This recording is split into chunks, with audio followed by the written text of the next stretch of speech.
अस्सलामुअलैकुम, नमस्ते, सत श्री अकाल। उम्मीद करता हूँ ठीक होंगे, खुश होंगे। मैं हूँ तारिक नियाज़ी, मेरे साथ मौजूद हैं। अस्सलाम वालेकुम, नमस्ते, सत श्री अकाल, मैं हूँ सबीरा खान। तो चलते हैं वीडियो की तरफ, फिर करेंगे बहुत सारी बातें। सो लेट्स गो।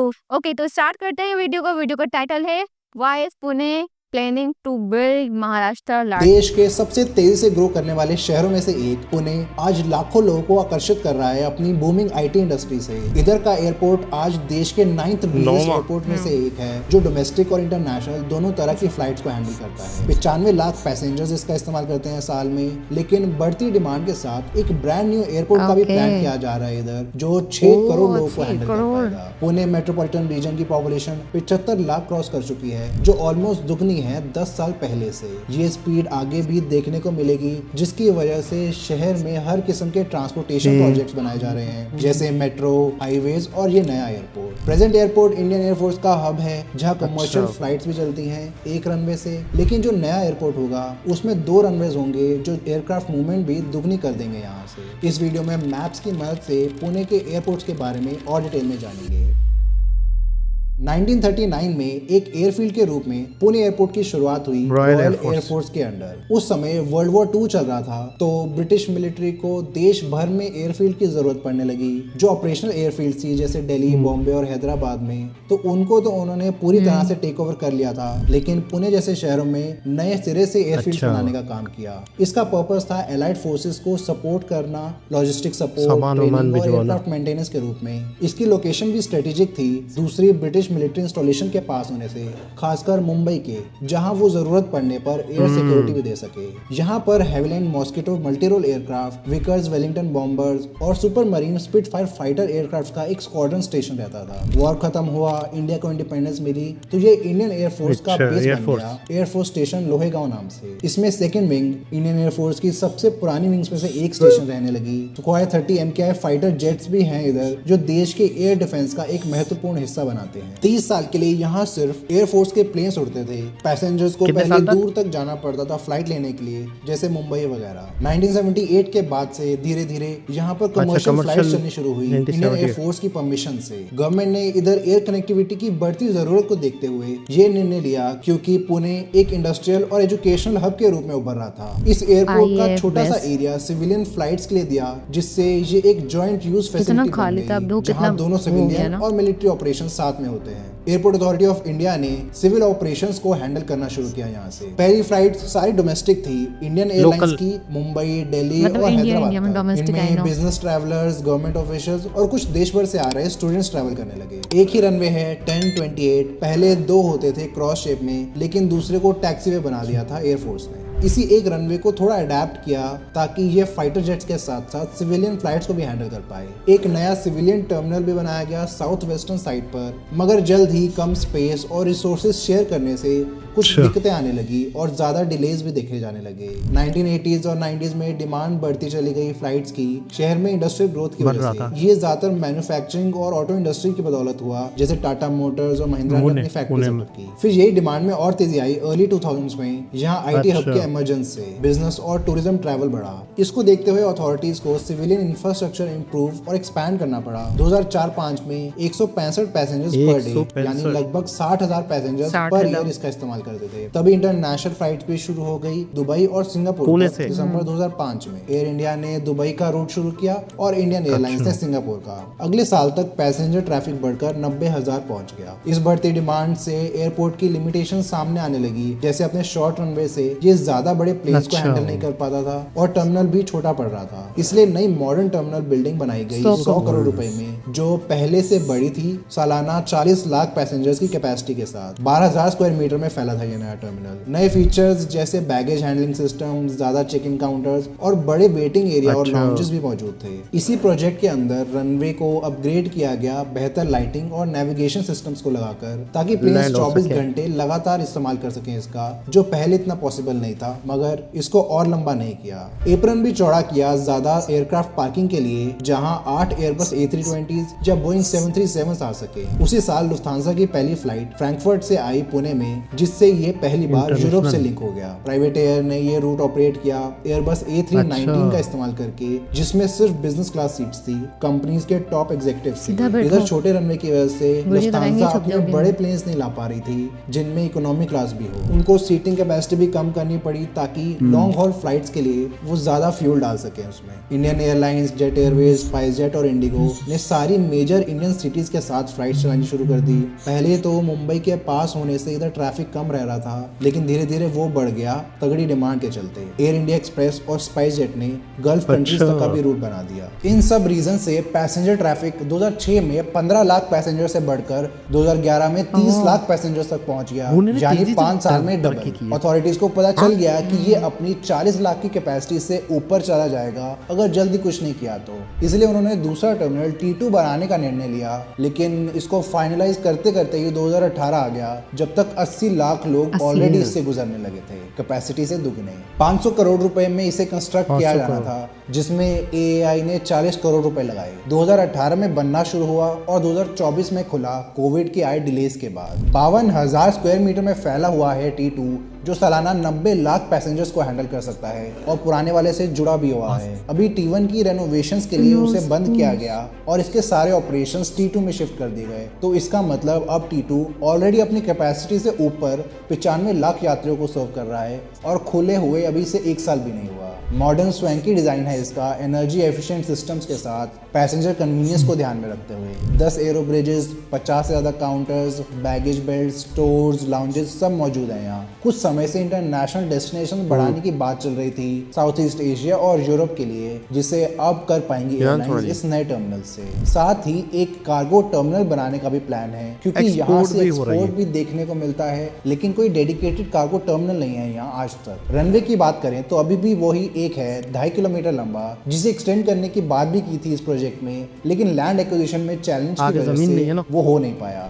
एक रनवे से एयरपोर्ट में कैपेसिटी तो लिमिटेड हो जाती है, लेकिन ये एयरपोर्ट पहले एयरफोर्स बेस है, तो वो भी इसे एक्सपैंड करने में ज़्यादा इंटरेस्टेड नहीं थे। एक 2 किलोमीटर लंबा पैरेलल टैक्सीवे जो है उसे भी अपग्रेड किया गया थोड़ा, और नए एप्रन एरिया में 6 और एयरक्राफ्ट पार्क हो सकते हैं। नया ATC टावर भी प्लान्ड है, लेकिन बना नहीं अभी तक। टर्मिनल 1 जो 22,000 स्क्वायर मीटर में फैला हुआ है, उसे रेनोवेट किया जा रहा है, जिसके लिए ऑलरेडी 25 करोड़ रुपए सैंक्शन किए जा चुके हैं। इसमें मॉडर्न एस्थेटिक्स ऐड करके लेआउट को और एफिशिएंट बनाया जाएगा बेहतर पैसेंजर मूवमेंट के लिए। डिपार्चर एरिया को बड़ा किया जाएगा अराइवल एरिया को हटाकर, और 16 नए चेक इन काउंटर्स बनाए जाएंगे। आज इस एयरपोर्ट से 60-70 फ्लाइट्स डेली होती हैं, ज्यादातर डोमेस्टिक, लेकिन कुछ इंटरनेशनल डेस्टिनेशंस जैसे दुबई, सिंगापुर और बैंकॉक को भी सर्व करता है। कार्गो की बात करें तो लगभग 37,000 टन हैंडल किए इसने पिछले साल बिना कार्गो टर्मिनल के। साथ ही फ्लाइट शेड्यूलिंग कॉन्फ्लिक्ट्स रहते हैं IAF के साथ, नेशनल सिक्योरिटी की वजह से उन्हें प्रायोरिटी दी जाती है। इस लगातार ग्रोथ और एयरपोर्ट की लिमिटेशंस को देखते हुए गवर्नमेंट ने एक नया ग्रीनफील्ड एयरपोर्ट बनाने का प्लान किया है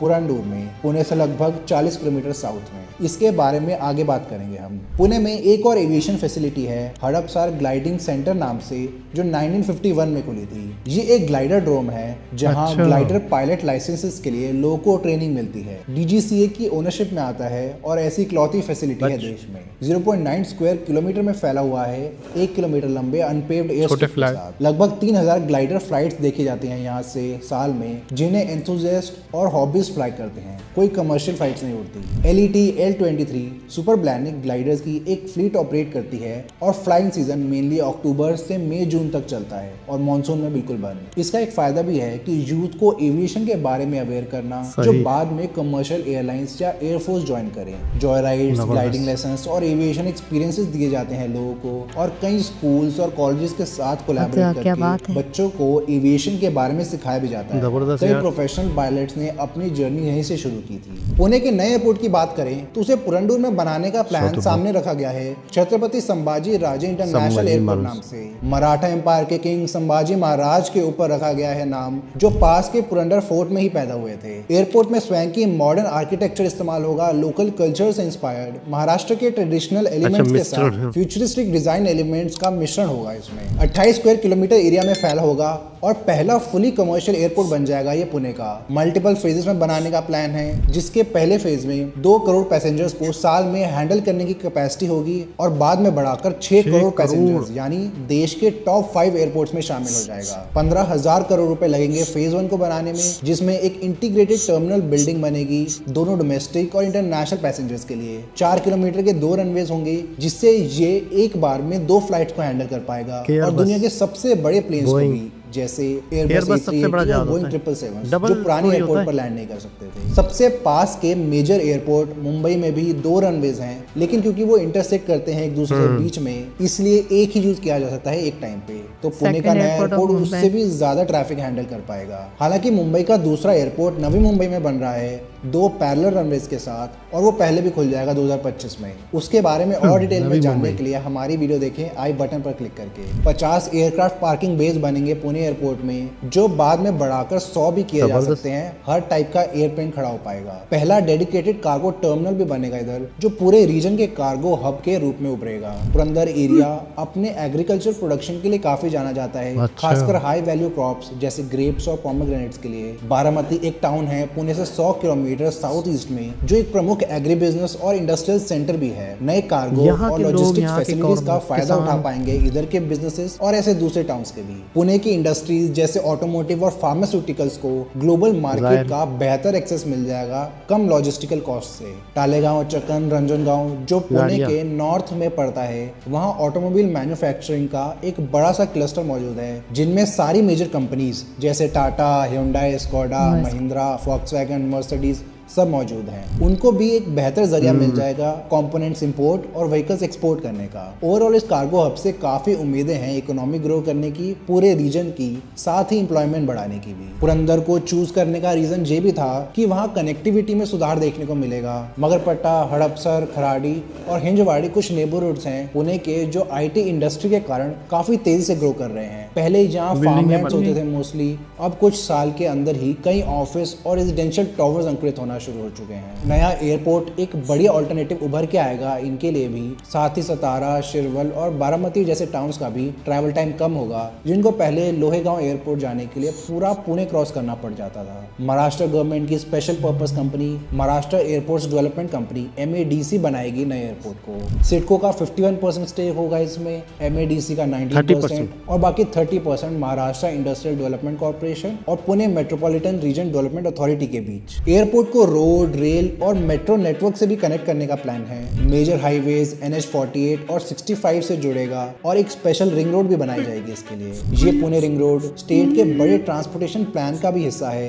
जिसे 30,000 करोड़ रुपए में बनाया जाएगा। 173 किलोमीटर लंबा 8 लेन का एक्सप्रेसवे होगा ये, जो पूरे पुणे और पिंपरी चिंचवड़ के आसपास एक लूप बनाएगा। अभी शहर में एक भी रिंग रोड नहीं है, जिससे थ्रू ट्रैफिक को सिटी से होते हुए जाना पड़ता है, और वो भी ट्रैफिक और पोल्यूशन बढ़ाते हुए। रिंग रोड के बाद हैवी व्हीकल्स को डाइवर्ट किया जा सकेगा। साथ ही हाईवेज, इंडस्ट्रियल एरियाज और सबर्ब्स के बीच कनेक्टिविटी बेहतर होगी। हंजवाड़ी, चक्कन, वगोली वगैरह को जोड़ेगा। साथ ही मुंबई पुणे एक्सप्रेसवे, पुणे नासिक, बैंगलोर और सोलापुर हाईवे से भी लिंक किया जाएगा। Maharashtra state road development corporation MSRDC बनवाएगी इसे, और कंस्ट्रक्शन शुरू होगी फेजेस में और 2028 तक खुल जाएगा। पुणे एयरपोर्ट पर वापस आते हैं, इसके और भी कई फायदे होंगे, जैसे टूरिज्म को प्रमोट करने का। पॉपुलर टूरिस्ट डेस्टिनेशंस जैसे लोनावला, महाबलेश्वर, पंचगनी और हिस्टोरिकल साइट्स जैसे शिवनेरी फोर्ट और सिन्हागढ़ फोर्ट पास ही पड़ते हैं। इसके अलावा मुंबई के CSMI एयरपोर्ट को भी डीकंजस्ट करने में मदद करेगा, जो अपने साथ पूरे वेस्टर्न महाराष्ट्र के यात्रियों को सर्व करता है। क्योंकि पुणे से अभी लिमिटेड इंटरनेशनल फ्लाइट चलती हैं, तो पैसेंजर्स को 3-4 घंटे ट्रैवल करके मुंबई जाना पड़ता है दूसरी डेस्टिनेशंस को कनेक्ट करने के लिए। इससे ना सिर्फ मुंबई के एयरपोर्ट में कंजेशन बढ़ती है, बल्कि रोड्स में भी, जो काफी असुविधाजनक रहता है।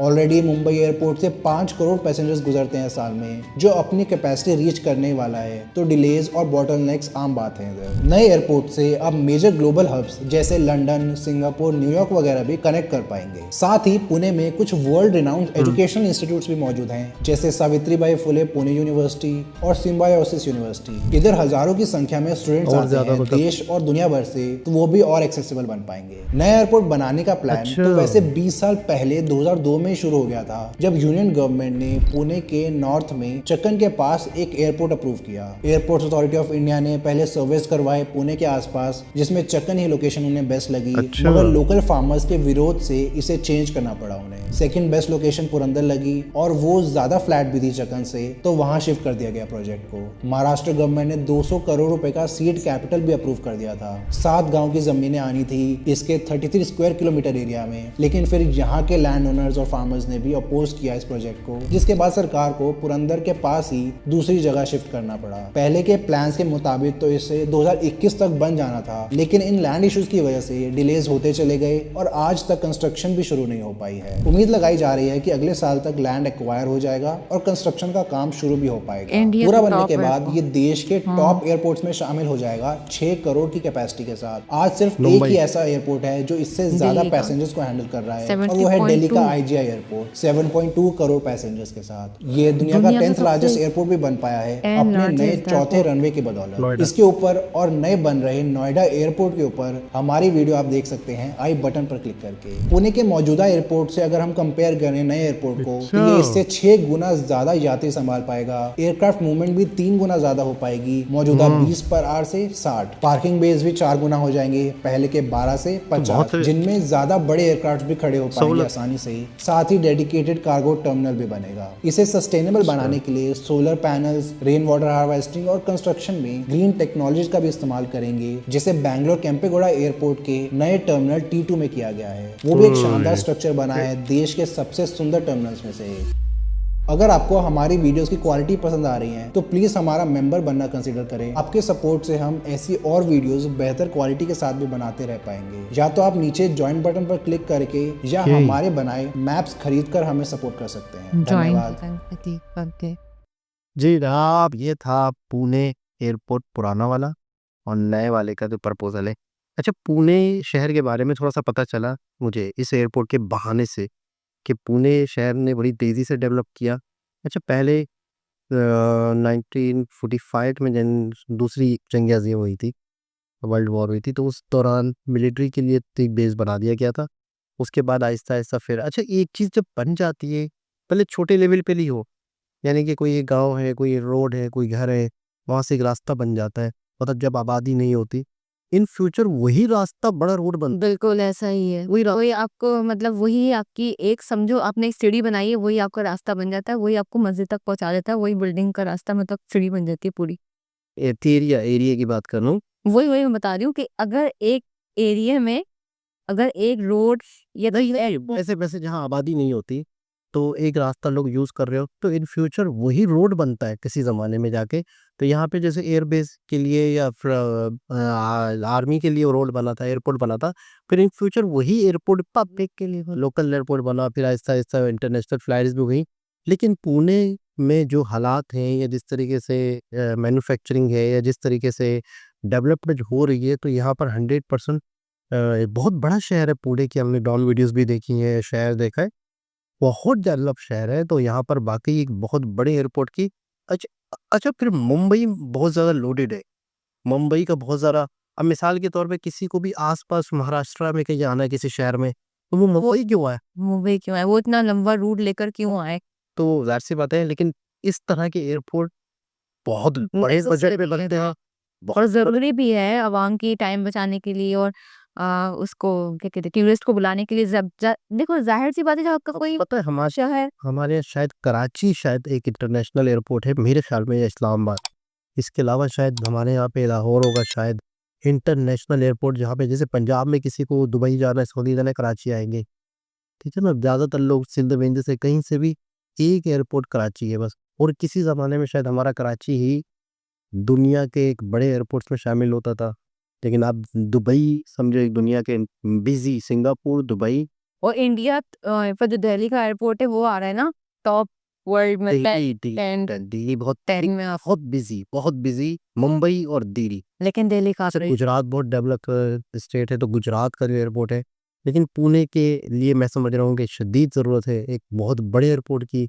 और अच्छा आसपास जब ज़मीनें प्लाट या बिल्डिंगें बन जाती है तो बहुत मुश्किल हो जाता है शहर के अंदर एयरपोर्ट बनाना। ऐसा ही है। लेकिन जगह का भी डिसाइड हो गया है, लगेगा फिर फ्यूचर कब बनता है, क्या होता है, क्या डेट आती है। लेकिन पुणे में शदीद ज़रूरत है, जिस तरीके से मैन्युफैक्चरिंग है, तो टाटा की जैसे कंपनियाँ हैं, ऑटो की कंपनियाँ हैं, वहाँ पर ज़ाहिर-सी बात है बहुत ज़रूरी है। फिर आईटी के हवाले से वहाँ पे डेवलप है, पुणे तो बहुत डेवलप है और मतलब शदीद ज़रूरत है।